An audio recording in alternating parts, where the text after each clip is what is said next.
Fala galera, tudo bem com vocês? Aqui quem vos fala é o professor Gabriel Carelli. Estou passando por aqui para nós resolvermos mais uma questão do concurso da AFA, que ocorreu no ano de 2019, para ingresso no ano de 2020. Sem mais delongas, roda a vinheta aí.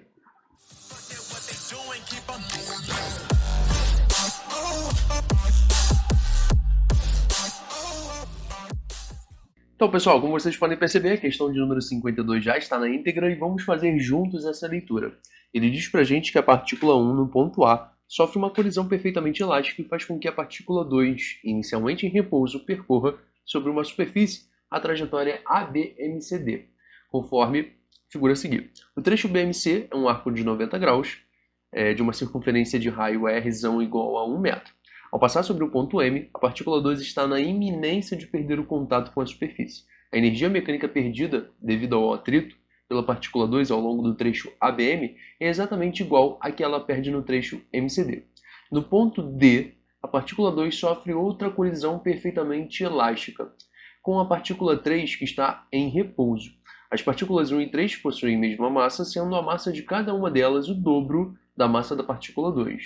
A velocidade da partícula 1, imediatamente antes da colisão no ponto A, era de 6 metros por segundo. A aceleração da gravidade é constante igual a g. Desprezando a resistência do A, a velocidade da partícula 3 imediatamente após a colisão no ponto D, em metros por segundo, será igual a... A gente vai fazer o seguinte, o primeiro ponto é analisar justamente a colisão entre as partículas 1 e 2, que estimulou todo o movimento para que houvesse lá a colisão com a partícula de número 3, tá certo? Então, quando você imagina a situação da colisão entre 1 e 2, você vai pegar essa partícula 1, chegando com uma velocidade v1, cujo módulo você conhece, já foi informado no enunciado, que vale 6 metros por segundo. E quando essa partícula 1 colide com a partícula 2, eu, Gabriel Carelli, vou imaginar que basicamente a nossa partícula 1 vá para a esquerda, com uma velocidade que a gente coloca aí como menos v1'. Esse menos é para indicar que o movimento é para a esquerda.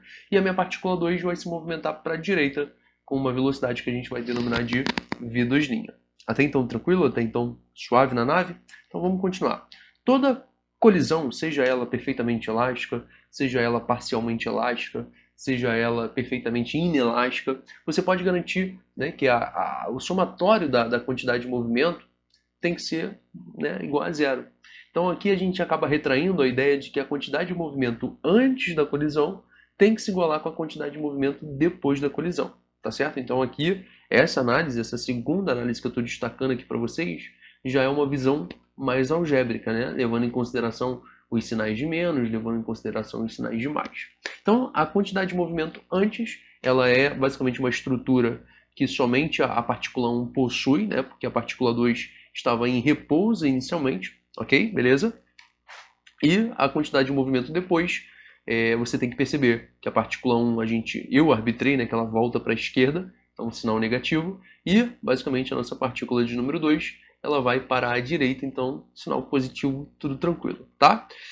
O que a gente faz aqui? Reorganiza os termos e já começa a substituir as massas, Tanto a partícula 1 quanto a partícula 3 têm massas iguais, só que as massas dessas duas partículas, 1 e 3, equivalem ao dobro da massa da partícula 2. Tanto que eu coloco o M2 como M e eu coloco o M1 como 2M. No lugar de V1, você percebe que já tem os 6 metros por segundo substituído, e aqui a gente está mais a fim de causar uma relação entre o V1' e o V2', tá? Essa é a nossa primeira equação, e se nós temos uma equação com duas incógnitas, é certo, é necessário que eu precise de mais outra equação para resolver esse problema aí, tá? E aí essa outra equação ela vai nascer através do coeficiente de restituição. O coeficiente de restituição ele é estudado dentro das 3 famosas colisões que nós temos no ensino médio, E basicamente, para colisões perfeitamente elásticas, o nosso coeficiente de restituição ele vale 1, ele é unitário. E aí o que acontece? Você tem que saber o que é, na verdade, o coeficiente de restituição. Ele é um quociente entre uma velocidade relativa, entre o módulo da velocidade relativa de afastamento, ou seja, uma situação pós-choque, em relação a uma velocidade relativa de aproximação antes do choque, tá? E aí o que acontece?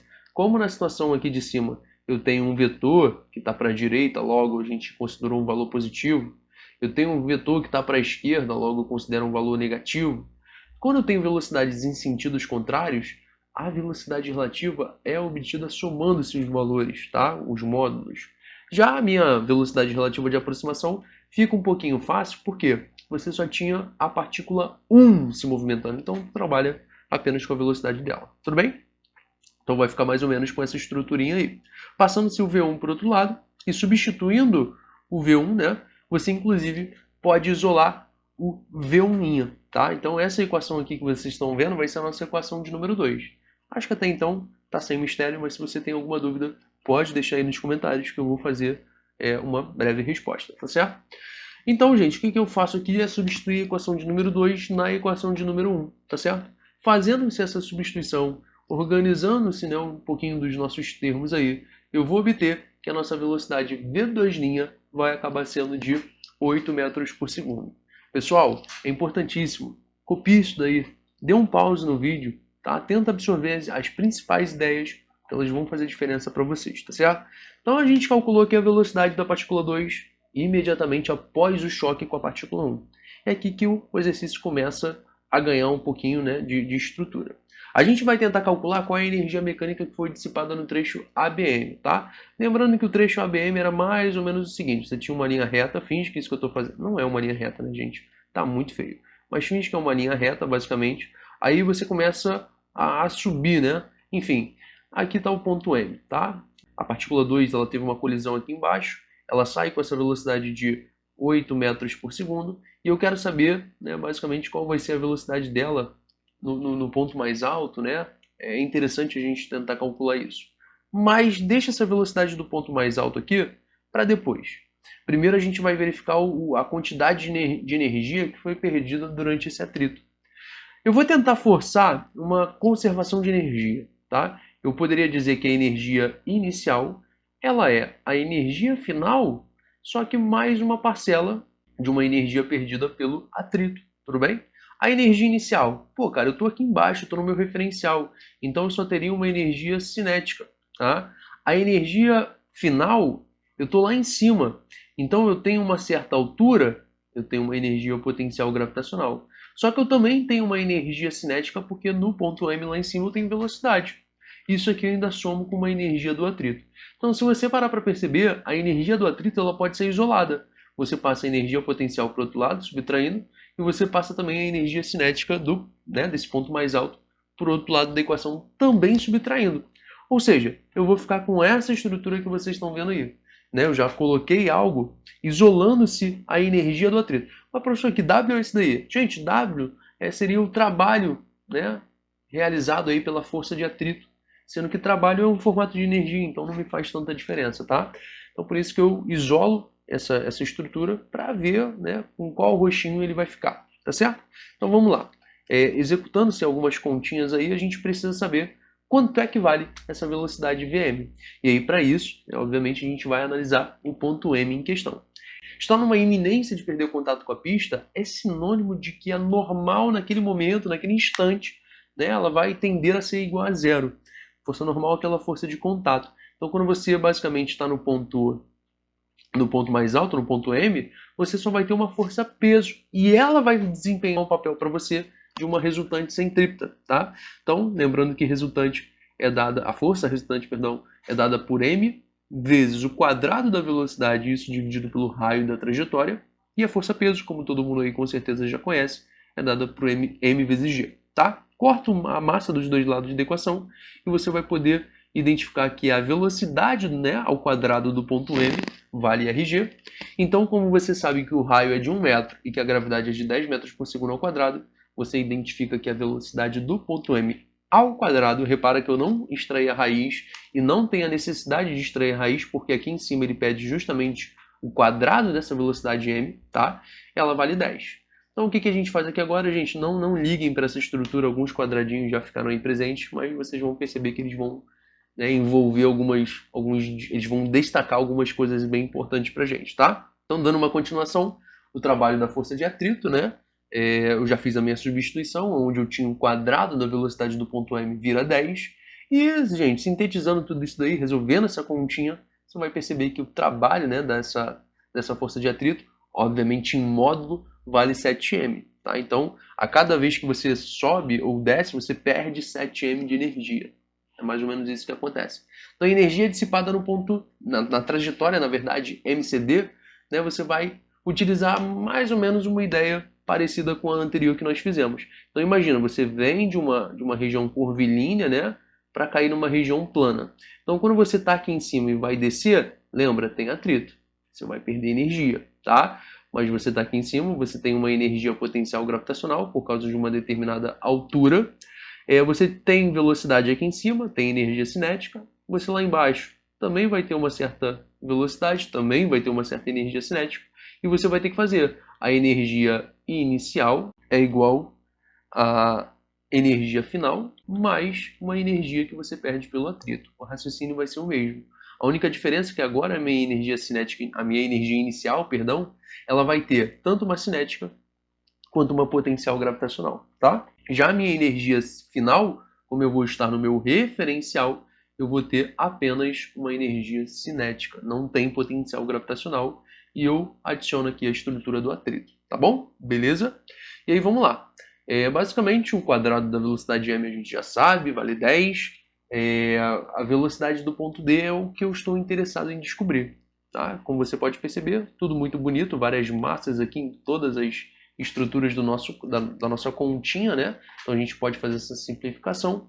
E aí, pessoal, resolvendo-se os termos, né? Você vai achar que a velocidade da partícula 2, quando ela chega ao ponto D, antes de colidir com a partícula 3, vale 6 metros por segundo. Até então, tranquilo? Gente, mais uma vez eu pergunto, tem alguma dúvida aí? Se tiver alguma dúvida, deixa nos comentários, que com certeza eu vou estar te respondendo, tá certo? Então, gente, vamos lá. Vamos agora pensar na colisão elástica entre as partículas 2 e 3. Né? Você tem aí a partícula 2, né? Aqui a gente pode pensar na partícula 2, chegando com uma velocidade vd, cujo módulo você já conhece. Ela vai colidir com uma partícula de número 3, de forma que o choque seja perfeitamente elástico. E aqui eu vou imaginar, mais uma vez, aquelas situações das velocidades pós uma colisão. Ok? E o que acontece? Eu até coloquei errado aqui, tá? Peço desculpas para vocês. Mas V1' é a velocidade que a gente já tinha naquele primeiro caso, né? E V2', perdão, vai ser a velocidade que nós também tínhamos naquele caso anterior. Aqui no caso, na parte de baixo, eu trouxe para vocês as seguintes informações. Menos V2', tá? Então aqui seria menos V2', tá? V2, duas linhas. E aqui seria sem o linha. Aqui a gente teria, ó, se a gente pudesse reescrever, só o V3, tá? Que é a velocidade da partícula 3 após essa colisão. Tudo bem? Beleza? Mas enfim, gente, conservação da quantidade de movimento de novo, tá? Faz a quantidade de movimento antes igual a quantidade de movimento depois. Quando você basicamente sintetizar essa equação, você vai perceber a relação entre as velocidades após o choque, ok? E tu de novo vai cair para a ideia do coeficiente de restituição, tá certo?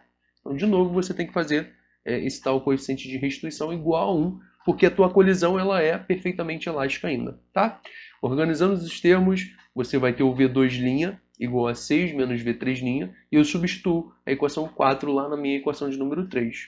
Quando eu faço essa substituição, né, organizando aí os termos da minha equação, 18 igual a 3V3', então quando eu passo 3 dividindo, eu vou achar que a velocidade da partícula 3, logo após a colisão com a partícula 2, vai ser de 6 metros por segundo. Quando nós analisamos as alternativas, bate aí o gabarito de letra D. Pessoal, espero muito que vocês tenham gostado dessa resolução. Foi um pouquinho longa, por mais que tenhamos aí algumas animações, mas eu tento não deixar nenhuma informação passar batida para vocês, tá certo? Então é isso. Fiquem bem, até a próxima. Valeu!